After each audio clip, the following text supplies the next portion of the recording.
এই পারমাণবিক বোমার যখন বিস্ফোরণ ঘটছে তখন কি হচ্ছে, যে এরিয়াটাতে এই পারমাণবিক বোমার বিস্ফোরণ ঘটানো হয়েছে তার পার্শ্ববর্তী প্রায় কয়েকশো কিলোমিটার এরিয়া পর্যন্ত কি হয় না কাঁপিয়ে ওঠে, যার ফলে কিন্তু ভূমিকম্পের সৃষ্টি হয়।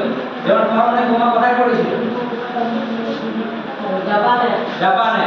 দ্বিতীয় বিশ্বযুদ্ধের সময় জাপানের হিরোশিমা এবং নাগাসাকি যে শহর ছিল সেখানে কিন্তু পারমাণবিক বোমা বিস্ফোরণ হয়, যার ফলে কি হয়েছিল সেখানে একটা প্রবল পরিমাণে যে ভূমিকম্প, সেই ভূমিকম্পের সৃষ্টি হয়েছিল।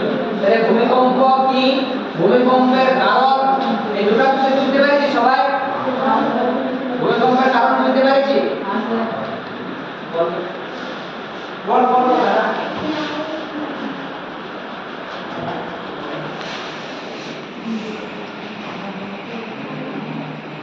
আমি কি বলবো ভূমিকম্পের কারণ? ভূমিকম্পের কারণ কি বলবো? বল বল তুই বল। আমি হ্যাঁ ভূমিকম্পের কারণ